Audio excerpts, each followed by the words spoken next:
hey, if you come after me, I ask you to stop. If you're still aggressive towards me, I still ask you to stop. But if you jump on me, I'm going to jump and kill you and find you wherever you are. I'll kill you. The statement made by Khair was the correct statement. Islam does mean peace. Islam does not stand for peace. Islam does not teach violence at all. Some Christians do. In Christianity, nothing supports those who kill. In Islam, the Quran itself does.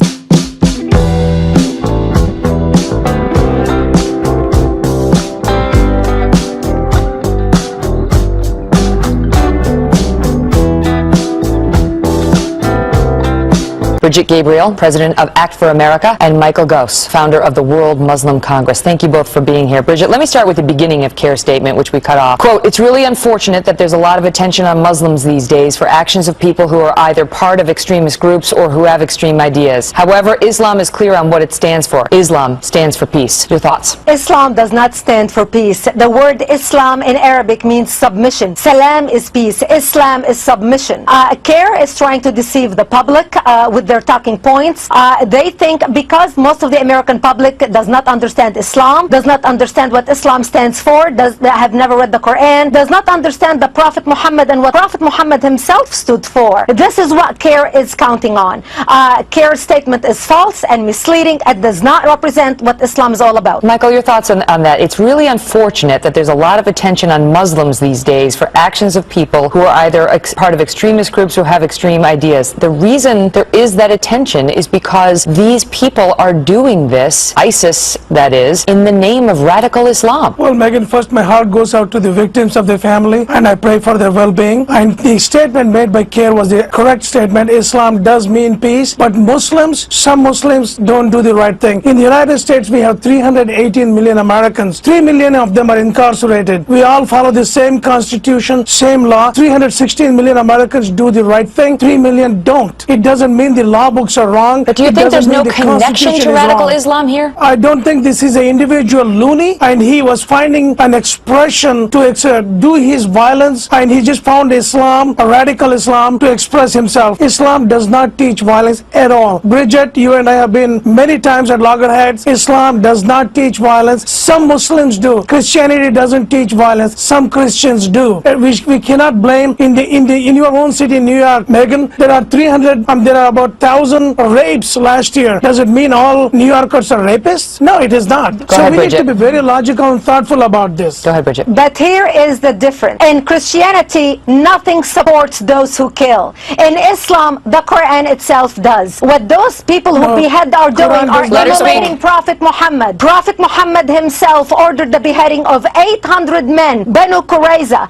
800 men, he ordered their beheadings and then sat there with his child bride. At that time, she was 12 years old, Aisha, and watched the beheading together. So we have the beheadings, which is strictly Islamist, now practiced worldwide by devout Muslims, trying to immolate their prophet, Prophet Muhammad, whom they consider the perfect man, Al-Insan Al-Kamil. And this is why we are seeing beheadings across the world, no matter where these radicalized Muslims, no matter what their background is, whether they were Buddhist and converted, or whether they were Christians and converted, or whether they were Jews and converted, they all end up doing the exact same but thing. Mike, let me ask you this. Let me ask you. I don't understand, Mike, why you can't just say that, yes, of course, there is this faction of Islam that has radicalized, and I believe that they have completely misunderstood my religion, because the vast majority of Muslims on this earth are peace-loving, kind, gentle souls. But there is this faction, and they interpret the Quran, I love and know,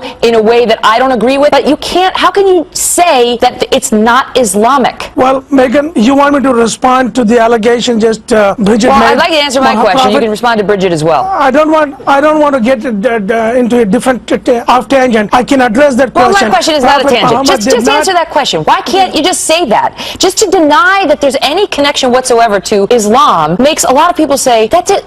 The ones doing the beheadings, in ISIS, they happen to be Islamic. They're doing it in the name of radical Islam. The ones who just beheaded a bunch of folks in Afghanistan, them too. This guy all over the Facebook page, him too. Is it just pure coincidence? In the entire Muslim world is condemning ISIS. They do not represent any Islamic values, but they do. They are part of Islam. They are part of us. They are radicals among us, and we are ashamed of them. But we have to stop them, and President Obama can give them a challenge. Hey, use the Quranic formula. That is, if you come after me, I ask you to stop. If you're still aggressive towards me, I still ask you to stop. But if you jump on me, I'm going to jump and kill you and find you wherever you are. I'll kill you. But if you repent and regret, I'm going to leave you, forgive you, excuse you. And that's what President Obama needs to give them in a 3-day ultimatum.